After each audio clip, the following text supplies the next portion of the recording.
Mesdames et messieurs, les journalistes, merci d'être venus au siège de la chaîne. Comme je disais tout à l'heure, après si tant de temps.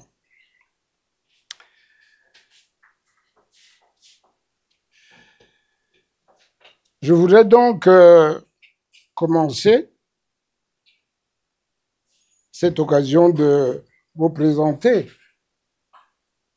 à vous et au peuple congolais mes très sincères excuses pour avoir gardé si longtemps ce silence que je qualifie un silence coupable, surtout lorsqu'on sait quelle est la situation de péril que court notre pays, le Congo. Mais peut-être faut-il comprendre que, comme dit l'Ecclésiaste au chapitre 3, il y a un moment pour tout et un temps pour chaque chose sous le ciel. Et je voudrais poursuivre en disant qu'au verset 7 de ce même chapitre, il est précisé qu'il y a un temps pour se taire et un temps pour parler.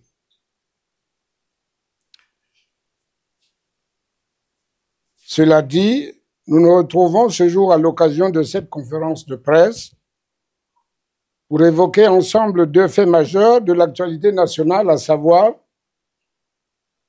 la situation combien gravissime de ruine à tout point de vue que connaît l'État congolais, particulièrement depuis le début de l'année 2024, comme vous le savez.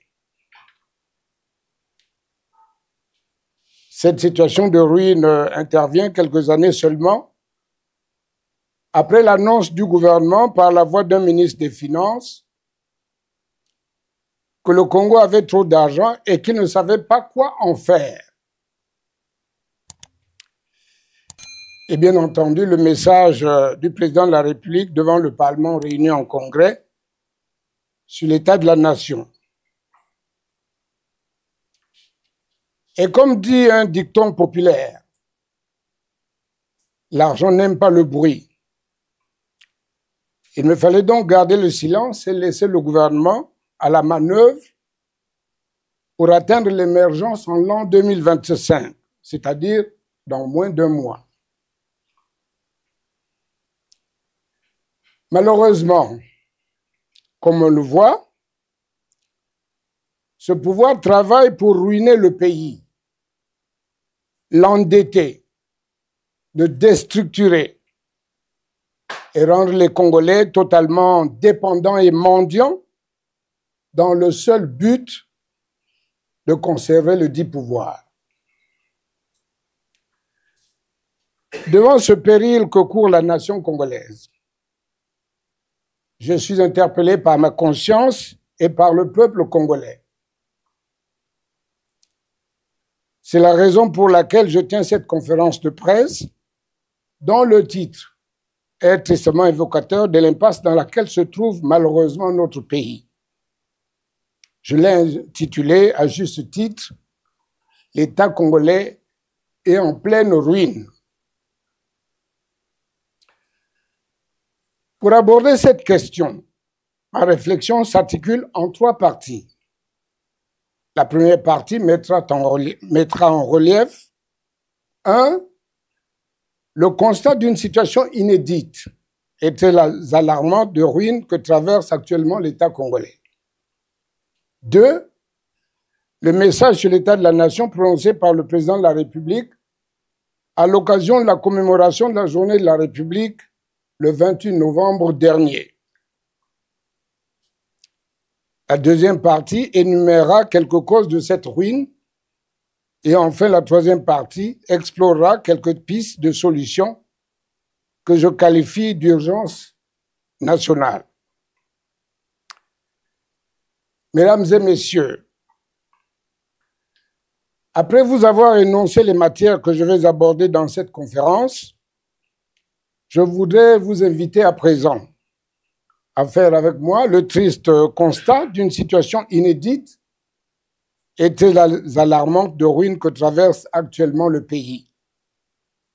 Mais avant tout, je voudrais faire un petit rappel historique pour vous rafraîchir la mémoire. Je l'avais déjà dit, et je le redis encore aujourd'hui, l'heure est extrêmement grave. Pourtant, Dieu seul sait, en décembre 2018, au Palais des Congrès de Brazzaville, lors de la cérémonie de la journée du militant organisée par notre parti, j'avais abondamment épilogué sur la mauvaise gestion du pays et donné l'alerte qu'on était au bord du chaos général afin que le gouvernement se ressaisisse pour changer de cap.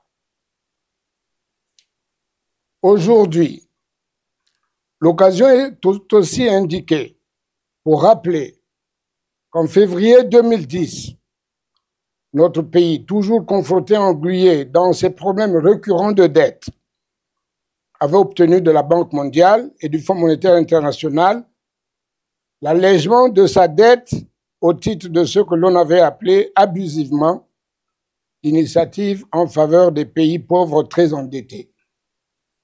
Mais que le bon sens commande d'appeler initiative d'un pays appauvri très endetté. Car, au vu de l'étendue de nos richesses, nous ne sommes pas un pays pauvre, mais un pays appauvri. La décision de ces deux institutions, à savoir Banque mondiale et Fonds monétaire, avait généré à notre pays une épargne globale au titre du service de la dette d'un montant de 1,9 milliard de dollars américains, soit environ 1000 milliards de francs CFA, faisant passer à cette époque notre dette extérieure à 2,4 milliards de dollars, soit 1200 milliards de francs CFA. Mesdames et messieurs, depuis 8 mois déjà, nous assistons à la descente aux enfers de notre pays, car il est profondément malade et en voici le triste constat. Sur le plan financier, nous faisons face à une crise financière qui s'est transformée en cessation de paiement. En effet, l'État congolais vit depuis le début de l'année 2024 particulièrement la plus grande crise financière de son histoire post-indépendance. Les finances publiques vont très mal sous l'effet conjugué du surendettement du pays et d'une gouvernance mal éclairée. Ce surendettement explique malheureusement aujourd'hui la multiplication des problèmes d'insolvabilité et de défaut de liquidité qui ont plutôt servi à enrichir les hommes du pouvoir et les écuries en vue de la conservation du pouvoir en se transformant en un état de fausse cessation de paiement.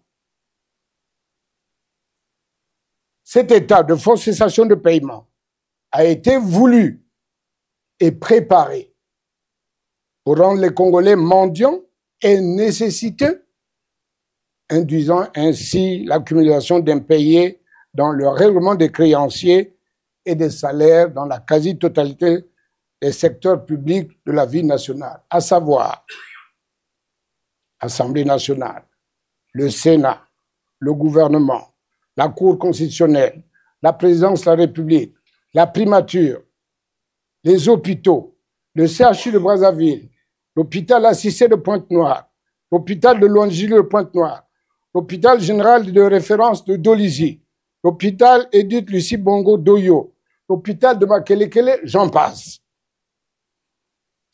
L'université Marien Ngouabi, par ailleurs en grève et sous menace d'une année blanche. Les mairies et les morgues de Brazzaville, Talangaï, Makelekele, Pointe-Noire, Centre-Ville, Tieté, Lumumba, Mvumvu, etc. Dolisie, Nkayi, Weso, Infondo, etc., etc. Les bourses d'études, en abandonnant surtout les étudiants à l'étranger à la prostitution et à la mendicité. Les pensions de retraite, les travailleurs du chemin de fer et des ports de Brazzaville d'Oyo, la STPU, de Brazzaville et de Pointe-Noire. La situation à laquelle l'État congolais est confronté aujourd'hui avait déjà montré des signes avant-coureurs dès 2013, et surtout en 2017, 2018 et 2019, sous l'effet conjugué de la volatilité des cours du baril de pétrole et de la faiblesse du secteur non pétrolier, pourtant à fort potentiel. Aujourd'hui, le gouvernement est dans le mur et donc dans l'incapacité de payer avec ses ressources disponibles ses dettes et financer le développement. Mesdames et messieurs, malgré toutes les promesses de réforme de gestion du pays, nous sommes de nouveau étranglés par la dette. Selon le FMI, la dette publique du Congo a explosé et était évaluée à 8 508 milliards de francs CFA en 2023, soit 99% du produit intérieur brut. Et dans un pays dont le gouvernement est champion toute catégorie dans la dissimulation, notre dette peut avoisiner les 10 000 milliards de francs CFA en 2024. Cette fausse crise financière est tellement aiguë que la crédibilité du Congo est sérieusement mise à mal auprès des bailleurs de fonds. Comme pour les anciens gouvernements, j'émets encore de sérieux doutes sur la capacité de ce gouvernement à mettre de l'ordre dans ses finances publiques, surtout avec les désaccords et la mésentente entre le ministre des Finances et le ministre du Budget, chacun travaillant pour son écurie, au lieu d'être un gouvernement solidaire qui doit travailler pour le Congo. Cela se ressent d'ailleurs dans les nominations, notamment dans les directions des impôts, des douanes, du trésor public, où on confirme et on élève les fonctionnaires indélicats, consacrant en gros le laxisme et l'impunité. L'agence de notation financière Standard & Poor's a même émis de sérieux doutes sur la capacité du gouvernement à mettre de l'ordre dans ses finances publiques.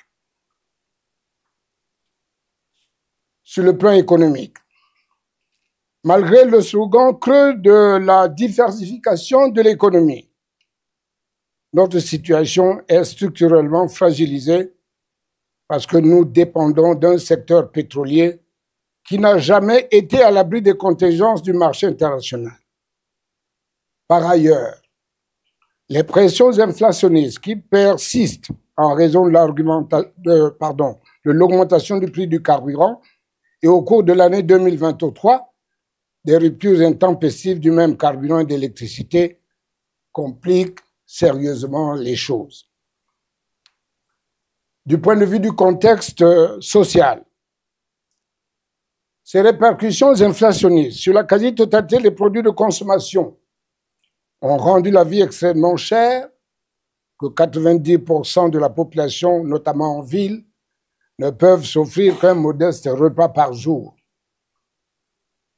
Par ailleurs, la crise structurelle de l'emploi, vécue par de nombreux jeunes Congolais, le gouvernement préfère relever l'âge d'admission à la retraite, ce qui ne permet pas à ces jeunes d'accéder à la vie active tout en les maintenant sous dépendance, moyennant t-shirts et petits subsides, particulièrement au moment des campagnes électorales, dont la ruse consiste à les faire vivre de faux espoirs par des slogans creux tels que l'année de la jeunesse, l'agriculture priorité des priorités, l'autosuffisance alimentaire en l'an 2000, l'émergence en l'an 2025, etc.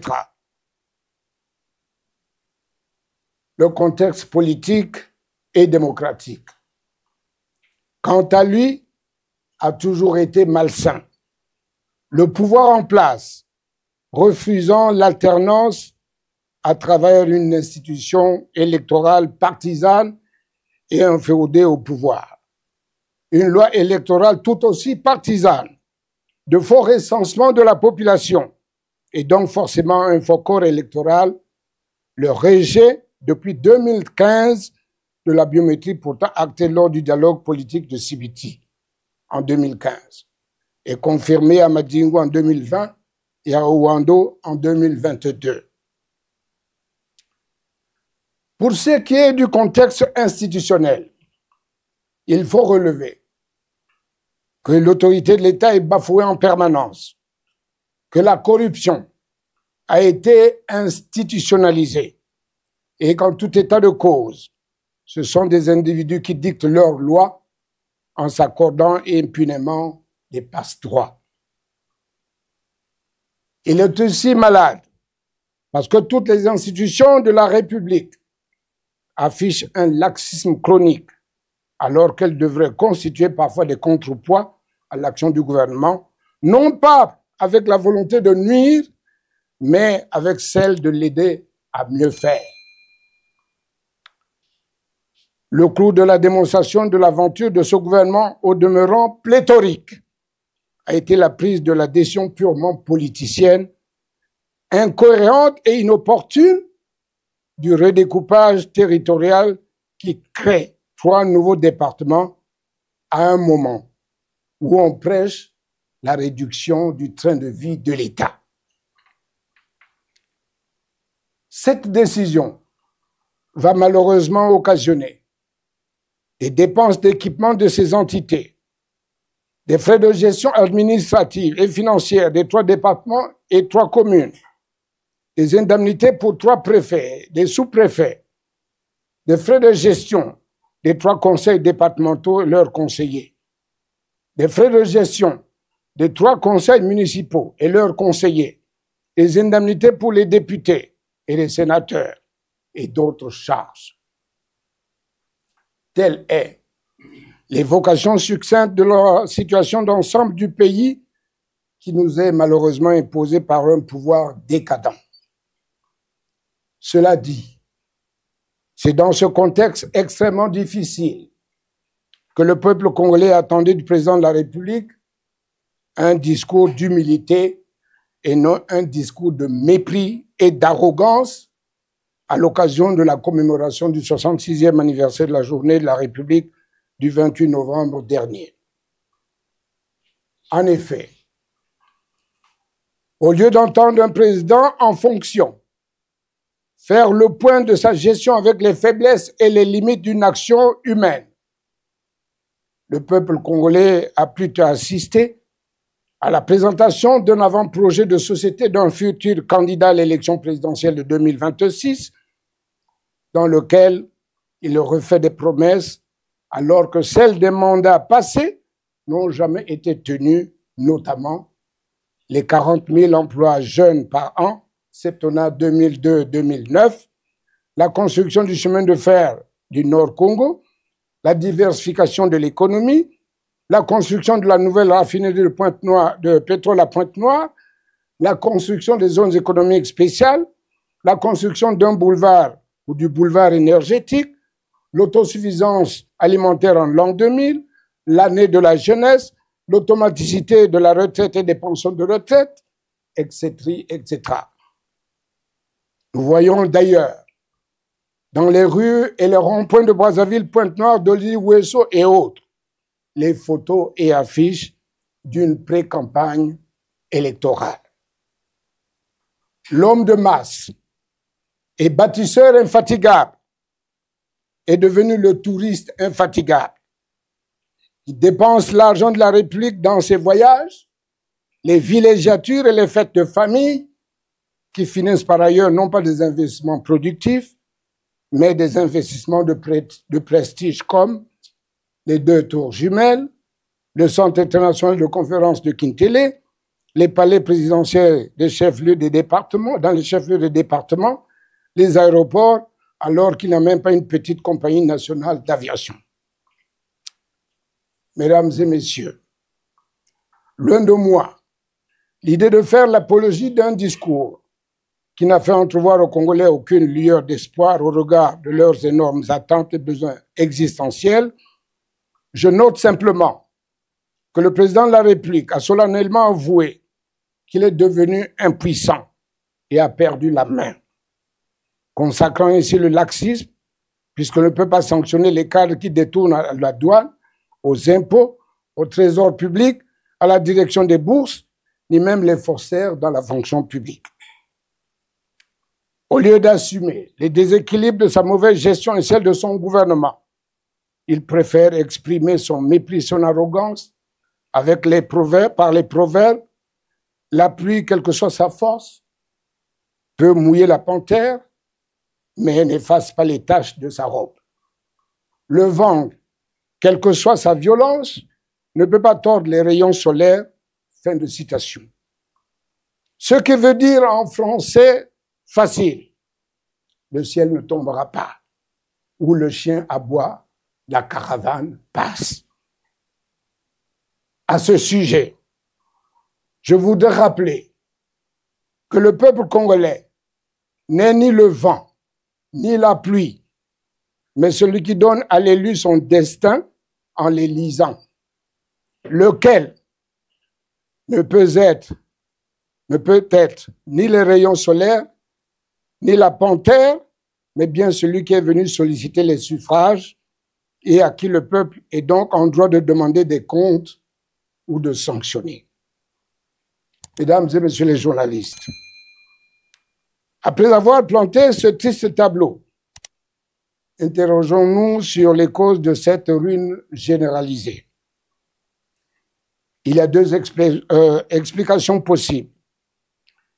Une explication factuelle, c'est-à-dire qui tient aux faits observés dans la méthode de gestion du pays par les différents gouvernements qui se sont succédés depuis 1997. Une deuxième explication qui ne résulte que de la seule volonté de nuire et de détruire. L'explication factuelle d'une gouvernance mal éclairée montre que la crise actuelle est consécutive à une série de déficits observés dans la gestion du pays. Déficit numéro 1, la médiocre qualité de gouvernance des administrations successives du pouvoir actuel, qui ne se sont contentées que d'encaisser la rente pétrolière au lieu de mettre en place les bases d'une économie hors pétrole pour diversifier les pôles de croissance, de richesse qui nous auraient permis de mieux amortir et mieux résister à la crise actuelle. Déficit numéro 2. La médiocrité de la qualité de gouvernance tire aussi son explication de l'inexistence des leviers à la fois politiques et institutionnels, c'est-à-dire des mécanismes obligeant les gouvernements à la transparence. Ce déficit a conduit malheureusement à l'opacité chronique dans la gestion de la manne pétrolière et encore pire, au transfert frauduleux d'une partie de celle-ci vers des groupes spécifiques, détournement de la manne pétrolière. Déficit numéro 3. Cette médiocrité de la qualité de gouvernance vient aussi, et très souvent, du manque de viabilité des choix budgétaires au regard des intérêts immédiats et vitaux d'un large spectre de la population. Les exemples les plus patents sont l'organisation à coût de milliards des 50e Jeux africains en 2015, la construction du Centre international de conférence de Kintélé, la construction des 2 tours jumelles de Mpila, la construction des palais et ça dans tous les chefs-lieux des départements, l'endettement en vue de la construction de la cité gouvernementale qui, par ailleurs, n'a jamais vu le jour. J'en passe. Déficit numéro 4. Cette médiocrité de la qualité de gouvernance procède aussi de l'incapacité chronique de nos gouvernants à anticiper les problèmes liés à la gestion d'un pays. Or, gouverner, c'est prévoir. Pourtant, nos gouvernants ne sont toujours que dans la réaction, c'est-à-dire tenter de trouver des solutions à nos problèmes quand ils font éruption, un peu comme on dit, le médecin après la mort. Pour ce qui relève de la deuxième explication, celle de nuire et de détruire, les hypothèses sont les suivantes. L'hypothèse machiavélique et purement politicienne d'une crise financière artificielle créé de toutes pièces, car le pays tout entier est coutumier des manœuvres et des alibis que le pouvoir a toujours trouvés quand il est politiquement en difficulté ou quand on est à l'approche des élections présidentielles. On nous invente des dialogues ou des concertations politiques. C'est selon, pour endormir les Congolais, qu'on affame et place dans un état de mendicité déjà depuis plus de 8 mois, afin de bien les manipuler et leur faire accepter, moyennant quelques subsides, les basses volontés du pouvoir en place. Reste alors l'épineuse question de la pérennisation du pouvoir et de la succession. Pour régler cette question, le gouvernement a organisé un fort recensement de la population en vue d'établir un faux corps électoral, pendant que le ministère de l'Intérieur est, quant à lui, en train de nous concocter un dialogue politique dans les tout prochains mois, au cours duquel on prendrait une résolution de modification de la Constitution pour régler la question de la succession conformément au plan de la pérennisation du pouvoir. À côté de cette explication purement machiavélique, en voici les deux autres. La production pétrolière a été gagée parce que le gouvernement a pris des engagements démesurés qu'il n'y a plus grand-chose qui rentre au trésor public. Force est de reconnaître malheureusement que les Congolais ne voient aucun investissement public sur l'ensemble du territoire national. Nos deux principales villes que sont Brazzaville et Pointe-Noire sont des villes complètement abandonnées. Vous le vivez sur le terrain. C'est pourquoi je suis fondé à demander au gouvernement où est donc passé l'argent public pour constater malheureusement que notre dette publique s'élevait à 8 508 milliards de francs CFA en 2023 et peut-être à 10 milliards de francs CFA, 10 000 milliards de francs CFA en 2024. L'hypothèse explicative des détournements de données publiques est d'ailleurs confirmée, comme vous l'avez entendu, par le chef de l'État lui-même dans son allocution du 28 novembre lorsqu'il pointait les détournements massifs dans le traitement des bourses d'études. Mesdames et messieurs les journalistes, voici donc succinctement présenter la triste situation d'un pays profondément ruiné, mais gouverné à coups de pompeux slogans vides. Mesdames et messieurs, je me suis sérieusement penché sur la situation du Congo, profondément malade, et le verdict ou les prescriptions du docteur sont tombées. Il faut placer le Congo en soins intensifs. Et mes prescriptions appellent des solutions drastiques, courageuses et urgentes pour assainir nos finances publiques. En voici quelques pistes de solutions que je qualifie d'urgence nationale. Premièrement, diminuer drastiquement le train de vie de l'État par le passage de l'actuel gouvernement pléthorique de 40 membres à un gouvernement de 25 membres au maximum. Ainsi fait, sur une année, nous pourrons réaliser une économie de charge de fonctionnement d'une dizaine de milliards de francs CFA au bas mot. 2. Pour voir un peu mieux les choses dans une bien meilleure perspective, il faut nécessairement faire un audit des possibilités financières de l'État et de l'ensemble des engagements publics afin d'avoir une situation financière nette du pays et bien entendu avoir une idée nette de ses possibilités réelles. 3. Passer par la maîtrise et la rationalisation de la dépense publique afin de poursuivre deux objectifs. En matière de maîtrise des dépenses, il faut en finir avec des évaluations approximatives car elles doivent être connues de manière exhaustive. En matière de rationalisation, toute dépense doit avoir une justification d'efficacité, autrement dit, elle doit être purement et simplement supprimée. 4. Renoncer systématiquement au recours à l'endettement, au risque de rendre encore plus encore plus explosif notre surendettement. 5. Négocier des moratoires de règlement de notre dette publique avec nos créanciers en tenant bien évidemment compte du résultat de l'audit commandé que j'ai signalé précédemment au point 2. 6.